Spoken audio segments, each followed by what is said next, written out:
Another five.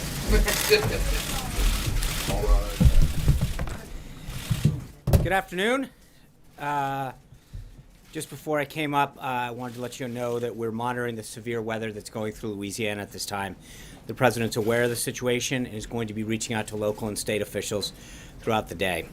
Also, yesterday evening, the president concurred with the FEMA administrator's recommendation to approve Governor Bryant's request to add public assistance to the previously issued major disaster declaration in Mississippi. Per the governor's request, public assistance will be added for 3 counties, Forrest, Lamar, and Perry. Yesterday, the president had an amazing day at MacDill Air Force Base, where we met with leaders of both Southern Command, Special Operations Command and Central Command, and then had lunch with enlisted service members, thanking them for their service and hearing the ideas that were on their mind.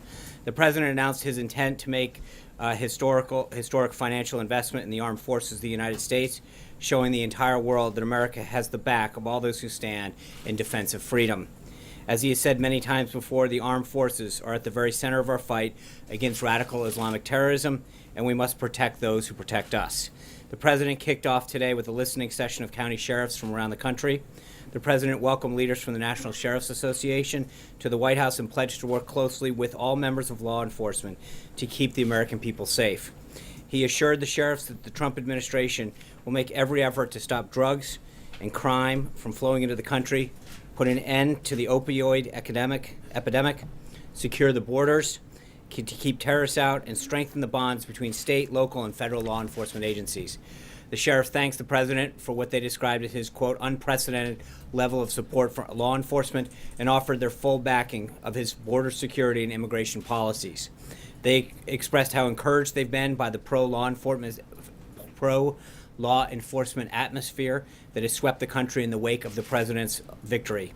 They also presented a letter on behalf of the National Sheriff's Association thanking the president for his, quote, recent show of support for law enforcement, specifically on immigration and border security issues, end quote, and commending the president's 2 executive orders for taking, quote, significant steps to enhancing public safety. The group engaged in a wide-ranging discussion about the issues facing law enforcement, which the sheriff said was an opportunity they hadn't been given under the previous administration. The sheriffs closed the meeting by thanking the president for defending the rule of law, and the president took them in the Oval Office to honor them and to show his appreciation for their outstanding work they do to keep our community safe. A list of the attendees is available for those who are interested. After that meeting, the president held another listening session on how to best fix the VA. It's a top priority for the president and this administration to ensure that veterans get the care they need when and where they need it. Tragically, many of our veterans are being failed by a system that does not work. This administration will reform and modernize the VA under the leadership of Dr. Shulkin, creating a culture of accountability that puts our veterans first. The president welcomed the group to the Roosevelt Room and expressed his intention to take whatever steps are necessary to improve health care access and quality for our heroic veterans. Ms. Tiffany Smiley, the wife of a veteran who was blinded by an IED, detailed her family's difficulty and experience with the VA's healthcare system and offered suggestions to how it could be improved. The president, VA Secretary-designate Dr. Shulkin, and a group of healthcare experts and veterans advocates, including Ike and Laura Polmetter, engaged in a wide-ranging discussion on reforming the VA so that the needs of veterans come first. The experts discussed private sector solutions and innovations that could be used to improve the VA. The president praised the Secretary-designate for his commitment to veterans and thanked the group for their willingness to serve and do what was best for our veterans. The plan to meet on a regular basis to discuss their collective efforts to improve the VA and its healthcare system. Also this afternoon, the vice president had a big day on Capitol Hill where he cast a historic deciding vote for Secretary of Education Betsy DeVos. The president believes strongly that our nation's success depends on education of our students, and Betsy DeVos has devoted nearly 3 decades of her time and talent to promoting educational opportunity. As secretary, she will ensure that every student has access to a good school, whether it's public, private, parochial, charter, or any other kind. The fact that we had to get to the point where the vice president had to be pulled in to overcome the Democrats' historic and partisan logjam of the president's qualified nominee is another glaring reminder of the unprecedented obstruction that Senate Democrats have engaged in throughout this process. The American people sent a strong message when they elected President Trump in November. They're fed up with business as usual in Washington. Democrats in the Senate should expect that voters will remember how they stood in the way of the president enacting an agenda that put him into office. Last week, I noted the president had a fair amount of cabinet-level appointees awaiting a full vote by the Senate. We're looking forward to seeing more of the president's pick to lead agencies and departments confirmed in the upcoming week, despite these childish tactics of the Democrats in the Senate, who would rather keep the failed status quo than allowing to put the president's people in place. Also on the Hill today, Judge Gorsuch continues a full week of meetings with Republican and Democratic senators. Yesterday, he met with Senators Tester and Feinstein. Today, he will meet with Senators Sass, Schumer, Crapo, and Thune. The president is looking forward to a full hearing for the judge, followed by an up or down vote on this incredibly qualified nominee. At this moment, the president is meeting with Congressman Jason Chaffetz to discuss how to work together to enact his reform agenda. Later this afternoon, the president will meet with Secretary of State Tillerson. The president was obviously pleased to welcome and confirm swear-in Secretary Tillerson in the Oval Office last week, and he's pleased the secretary is now able to bring his unique skill set and deep insights to the important work of the State Department. Following his discussion with Secretary Tillerson, the president will have calls with Prime Minister Rajoy of Spain and President Erdogan of Turkey. We'll, of course, have readouts of both of those calls when they're completed. This evening, the president will host young officers from the United States Army Special Forces qualification course in the Oval Office. As the president said yesterday, members of our military and their families are our nation's heroes. It is one of his top priorities to ensure that the men and women of our armed forces have the tools, equipment, and resources they need to execute their missions successfully. The president is looking forward to conveying his gratitude and support to these young, brave captains. Later this evening, around 6 o'clock, the Ninth Circuit Court will hold oral arguments per its order from yesterday. I want to quickly run down what we can expect to happen tonight. A career attorney from the Department of Justice will present an argument in defense of the president's order. And to be clear, all that's at issue tonight is the hearing is an interim decision on whether the president's order is enforced or not until the case is heard on the actual merits of the order. It's a simple status quo versus anti-status quo decision. This is just like the case in Boston, which started as a temporary restraining order. There, once we were able to explain our position, the court lifted the order and held that the president's executive order could take effect. As I've stated before, 8 U.S. Code 1182 gives the president constitutional authority for this executive order. It says, quote, whenever the president finds that the entry of any aliens or of any class of aliens into the United States would be detrimental to the interests of the United States, he may by proclamation, and for such period as he shall deem necessary, suspend the entry of all aliens or any class of aliens as immigrants or non-immigrants, or impose on the entry of aliens any restrictions which he may deem appropriate. We look forward to a final decision on the merits of this soon. Looking ahead, I know a few have been asking about more details on Prime Minister Abe's visit later this week. As previously announced, he will visit the White House for meetings on the 10th of February. The president has also invited him down to Mar-a-Lago, and the two leaders will travel there for the weekend.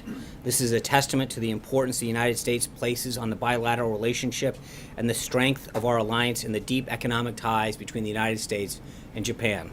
Needless to say, the president's looking very much forward to welcoming the New England Patriots to the White House to celebrate their 5th World Championship.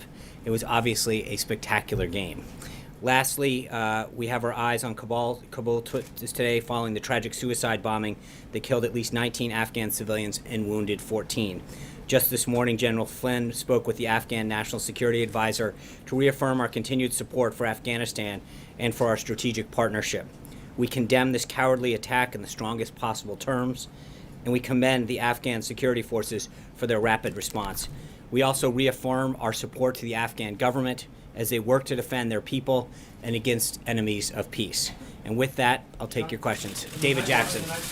Sean, the list of 78 terrorist attacks that you released last night, it looked like it had been prepared well in advance. I mean, was that already on hand when President Trump made his comments, or did you do it afterwards, and why did you release it? Well, I think the answer was we've been getting questions as to what the president's remarks were. We wanted to be very clear that there are a lot of examples between 2014 and 2016 that have occurred, and many of them haven't gotten the attention that they have deserved. It's becoming too often that we're seeing these attacks not get the spectacular attention that they deserve, and I think it undermines the understanding of the threat that we face around this country. The reason that the president acting in so many of the ways that he has with executive order and otherwise, the discussions that he had down at CENTCOM and SOCOM yesterday, or because he cares about making sure that we don't have attacks in this country, that we're protected, that we're ahead of the curve. And I think what we need to do is to remind people that the earth is a very dangerous place these days, that ISIS is trying to do us harm, and that the president's commitment is to keep this country safe. And I think part of this is to make sure that the American people are reminded how prevalent some of these attacks are, and how much time and attention they have or have not gotten.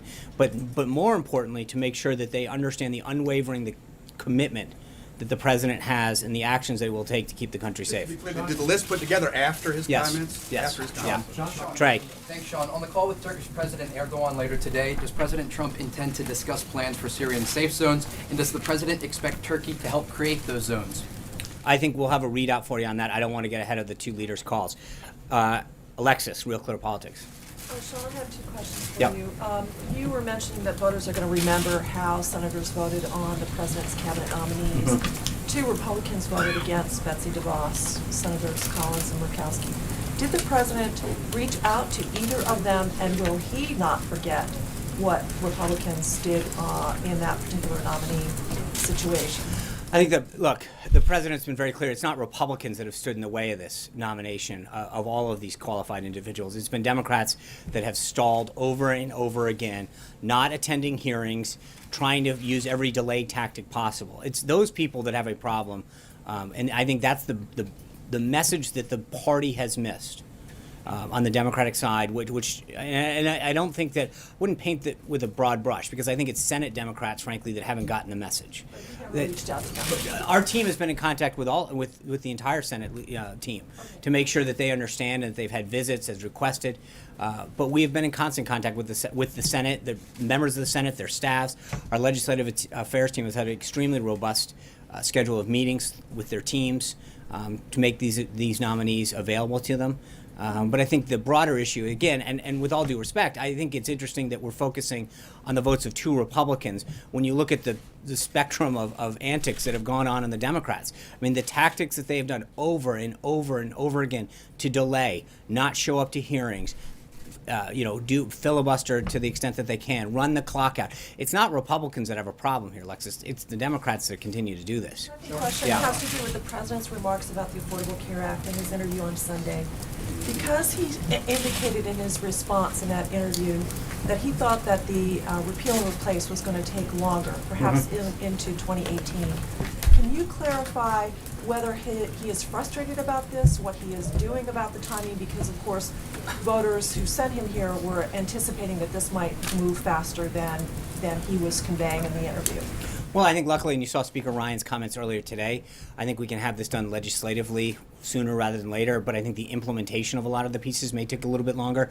It's a big, big bill that the Democrats passed. As you recall, they told us we could read it after they passed it. We are now going through this to make sure that we do this in a very responsible way, to make sure that health care, which is so vital to so many Americans and their families, is preserved while we put a new system in place that both lowers costs and increases accessibility. But the president, I think, is very encouraged by the commitment and work that's going on the Hill to make sure that we get this thing replaced as quick as possible. Fred, Lucas, Fred. I wanted to actually follow up related to that. But Speaker Ryan has actually said, quoting with Obamacare, you can't quote, tinker about with the margins and repair it. You can't. It's a collapsing law. Do you agree with that? And that you can't build on what's already there? You have to get rid of the entire law? Well, I think what we're focused on is the end solution. And I think we've been very clear over and over again that the president's going to repeal and replace it. And that what Americans will get at the end of this is a health care solution that, as I've said before over and over again, is going to give them a lower cost health solution with more options. That's what they were promised in the first place. That's what we can give. And I think the president being able to approach this in the business-like manner that he's done so successfully in the past is going to ensure that he negotiates prices, that we look at those business-like practices, force competition among states and other things that will help lower costs once and for all and provide that competition. On Iran sanctions, does the president have any concerns about the fact that Adam Zubin is the acting Treasury Secretary in terms of implementing those sanctions? No, we implement them. They went off without a hitch. John Decker. Thanks a lot, Sean. As you know, the president spoke over the weekend on Twitter and criticized the federal judge appointed by George W. Bush, who imposed that nationwide restraining order. He called him a so-called judge. Is the president, as it relates to the arguments, and I know you're confident, but the arguments that will be presented this evening, is he prepared to accept an adverse ruling by the Ninth Circuit Court of Appeals? Well, there's no question the president respects the judicial branch and its ruling, but I think that there's no way, I just read off the U.S. Code on that, I don't think there's any other way that you can interpret that, that the president has the discretion to do what's necessary to keep this country safe. And I think that's his concern, frankly, right now, is that when the law is such as it is, that anyone could interpret that any other way. I think he feels confident, just like in the ruling in Boston, that we're going to prevail on this on the merits of the case because it is done so in a very lawful way. Catherine. Will the administration take a position on the Israeli legislation to retroactively legalize the thousands of West Bank settlements? Last week, obviously, you said that building a settlements may not be helpful. I think, as I mentioned last week, I don't want to get too far ahead of this, but Prime Minister Netanyahu will be here on the 15th. I think that'll be obviously a topic of discussion right now. I don't want to get ahead of that. If I can. Charlie Spearing. Yeah. Charlie. Hi, Sean. Just a quick question. Any response to the calls for impeachment by Representative Maxine Waters? No. Hunter Walker. I mean, I would just say, look, I think, it is, the president is doing everything he can to move this country forward, and I think whether it's the Democrats in the Senate who are trying to stall these nominees or these little political stunts on the House side, the bottom line is, I think by and large you see the support that the president's receiving for his policies throughout the country. And it's because I think people recognize, A, that business as usual is over, and that the president's commitment to both keeping this country safe, growing the economy, and creating jobs is something that is welcomed by all Americans regardless of party. I think when you see stuff like that, I think it really just shows that they really missed the message that voters sent this past November. Hunter Walker. Thank you, Sean. CNN reportedly declined to interview Kellyanne Conway on Sunday because of questions about her credibility. Is the White House willing to offer alternative representatives to networks that refuse to work with specific spokespeople? Well, frankly, I think that my understanding is they retracted that. They've walked that back or denied it, however you want to put it. I don't care. But I think Kellyanne is a very trusted aide of the president. I think for any characterization otherwise is insulting. I don't think if they choose not to work with someone, that's up to them. But I think we're going to continue to put out key leaders of this administration, including Kellyanne, that can articulate the president's policies and agenda. Katie Pavlich. President Trump planning to ask the Senate to expedite legislation allowing for the swift firing of bad VA employees?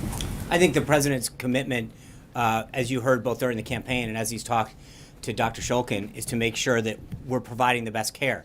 And if there's things that are an impediment to that care being offered up or reformed, then he is going to make sure that we enact policies internally that make sure that people who are not doing their job, not servicing veterans, we can figure out how to expedite that process. But the idea that we're sitting around having a discussion about personnel inhibiting the care that veterans deserve really does not bode well for the reflection that we want in this country. I mean, the people who have served this nation, we should be bending over backwards to make sure that the benefits and the care and the services that they frankly earned is something that is given the highest priority and something that the president remains highly committed to. Miriam Borges. Yeah. Miriam. Hi. Thank you, Sean. The president is going to speak later today with the Spanish leader, Mariano Rajoy. Yeah. And I would like to know how President Trump sees the relation with Spain and which are the main issues they are going to discuss in the phone call. So we'll have a readout after the call, but I imagine that they're going to talk about a shared commitment to defeating ISIS and that they'll discuss our bilateral relationship and reaffirm our commitment to two countries. I think we will have a readout on that call with Spain, as we will with all the countries and all the other leaders that we'll talk to, and we have in the past. So I don't want to get too far ahead of it, but I would imagine that the current relationship that we have with Spain and our commitment to ISIS will be at the forefront of that. Maria Pena. Maria. Yeah, here.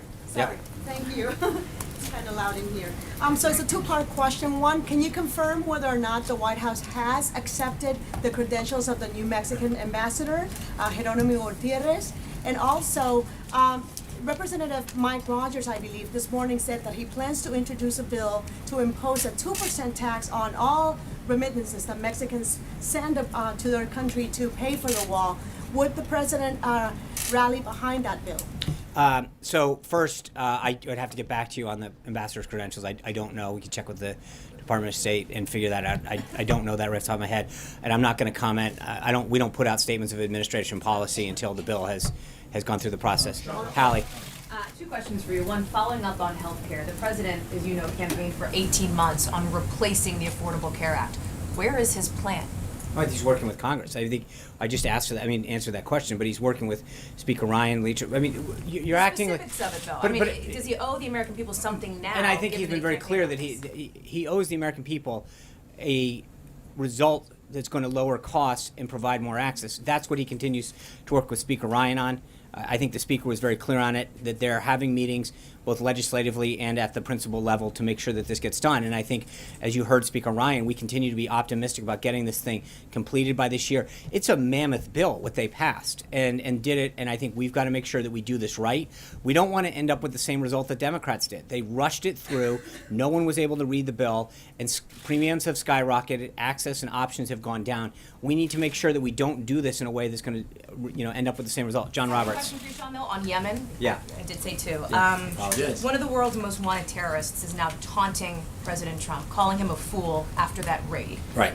Any response from the White House, and do you still stand by your characterization that absolutely it was a successful raid? that he was not that was the raid that was conducted in Yemen was an intelligence gathering raid. That's what it was. It was highly successful. It achieved the purpose it was going to get, save the loss of life that we suffered and the injuries that occurred. So the goal back on reporting that he was the target? Absolutely. He was not that. The goal of the raid was intelligence gathering. And that's what we received, and that's what we got. That's why we can deem it a success. John Roberts. And I know that you believe that you have a good case on the merits to lift the temporary restraining order. If the president does not prevail at the Ninth Circuit Court of Appeals, will he take this to the Supreme Court? Well, let's see where we go. I mean, I think he's made it very clear that he's... Can I just finish? Yeah, you can. I'm sorry. And is he concerned that if this does go to the Supreme Court with his current 4-4 makeup, that this temporary restraining order may become a little more permanent? Well, remember, tonight is about just a restraining order. We're not right. I understand, but I think that it's important to explain this to everyone, John, because I know you get it, and so many. But I just want to make sure. Tonight is about the restraining order. It has nothing to do with the merits of the case, and that's why I think we feel confident. The question is, does the restraining order get lifted or not? But regardless of what happens tonight, the merits of the case still need to be to discuss. And I think the merits of the case, as they were in Boston, are ones that we feel very confident on because the law is crystal clear on this. The president has the authority to do this. It was done so in an interagency process that ensured that all the appropriate people were consulted. We went through that with flying colors. I have zero concern that at the end of the day we will be fine. It's just a question of going through the process. And I get all that, but okay. As you pointed out. But if he does not prevail at the Ninth Circuit, will he take this to the Supreme I'm not going to Court? get. Let's see where it goes first. I think our goal right now is to get to a point we can argue it on the merits. We feel confident based on how the court has reacted in Massachusetts that we're going to be good on the merits. Jonathan Swan. Sean, thanks for the question. Yeah. Does President Trump still plan to immediately terminate President Obama's executive amnesties? With respect to what, DACA and DAPA? As I've said this before, we'll have further updates on that. I understand. Yeah. Go ahead. But just in the thing, it said immediately terminate. So I understand that, and I've made it, and I've said before, the president will have further updates on both DACA and DAPA very shortly. We've been very clear on immigration, what the president's priorities would be. As you heard Secretary Kelly testify in front of Congress today, there's going to be continued progress on the wall and on immigration as a whole. So we're going to have plenty of time to address this. Right now, he's trying to do it in a very systematic way, in accordance to where we find the biggest problems. And so he's been very clear in the past that those who are in this country that pose a threat to us or with a criminal record are where his priorities are going to be first and foremost, and we're going to move through the rest of folks that are in this country illegally. Sarah. Thank you, Sean. Back to Iran, the Ayatollah Khomeini said today that Trump has, quote, helped Iran revealed the true face of America. He said Iran doesn't fear Trump, and he encouraged Iranians to march in the street against America later this week. Does the president have a response to those very aggressive comments, and does he plan to take additional action against Iran if its leaders continue to escalate tensions? I think the president or the Ayatollah is going to realize that there is a new president in office. This president's not going to sit by and let Iran flout its violations or its apparent violations to the joint agreement. But he will continue to take action as he sees fit. The president's also made clear time and time again that he's not going to project what those actions will be, and he will not take anything off the table. But I think Iran is kidding itself if they don't realize that there is a new president in town. John Gizzi. Thank you, Sean. On Thursday, weather permitting, the president is going to meet with airline executives from throughout the country.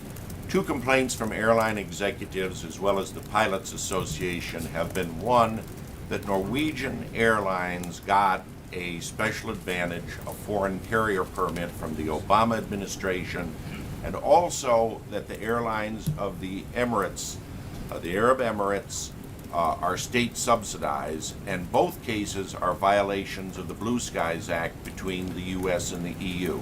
Is this something he's going to address, and is he considering upending President Obama's foreign carrier permit? Well, again, that'll be something that'll be decided when they meet, what they'll talk about. Obviously, the president's going to want to talk about economic growth and job creation, how he's enacting orders to make sure the country's safe. On the case of Norwegian, my understanding, if I'm correct, that there's a deal in which they're having 50% of the crews and the pilots are American-based. They're flying Boeing planes. There's a huge economic interest that America has in that deal right now. I don't want to get ahead of the president on that, but just to be clear, I mean, you're talking about U.S. jobs, both in terms of the people who are serving those planes and the person who's building those planes. That's a very big difference. Zeke. Hey, Sean, a few minutes ago you said that the president wanted to remind the American people of how prevalent terrorist attacks are and that the earth is a dangerous place. That kind of breaks with the rhetoric we've seen bipartisan administrations use when it comes to terrorist attacks, encouraging the American people to go about their daily lives. Does this president have a different message to the American people? No, I think, his message to the American people is that he is fully committed to doing everything that he can to keep the country safe. And I think that there's a big difference between what you're saying and with the point that he was making yesterday. And I think that what he's getting at is he was making a point as to the exposure that attacks get. And I think that's what he was getting at, is that we see these things and they're becoming too prevalent. And that's why I think he wants to become ever vigilant to make sure that we don't ever get lax, that we need to be reminded that places and groups like ISIS continue to seek to do us harm, and that it is his job as commander-in-chief to do everything he can to get ahead of the curve and keep this country safe. I think when you look at the poll that came out last week, and I think it was 67% of the American people agreed with his proposition to put further restrictions on people, to make sure that we have countries who are sending people to our country, that they are coming here for peaceful purposes, and that if we can't guarantee those countries have the proper vetting and systems in place when they are outbound to the United States, then we need to do what we can, and he will do what he has to as president to make sure that this country is safe. And that I think the point that he was making was not to put fear in anybody, but to rather reassure them that as president of the United States, he is taking every single step to do what he has to get ahead of the threats, to get ahead of the concerns. So we're not looking in the rearview mirror thinking, what should we have done, what could we have done? That we're preventing lives, whether it's the raid in Yemen, the law that he's enacting, that he's going to do what he can to make sure that this homeland and our people are protected and safe. Mara. Thank you. I just have 2 questions, one on a tweet and one on healthcare. When the president tweeted, if something happens, blame the judge and the court system, did he mean if a terrorist attack is committed by somebody from these 7 countries, or any terrorist attack should be blamed on the judge and the court? Well, I think the point that the tweet is pretty clear, but I think his point is that kind of dovetails what I was just saying to Zeke. He's doing everything he can, and he walks into office. There are 7 countries that the Obama administration has already identified as not having the proper systems in place to guarantee our safety.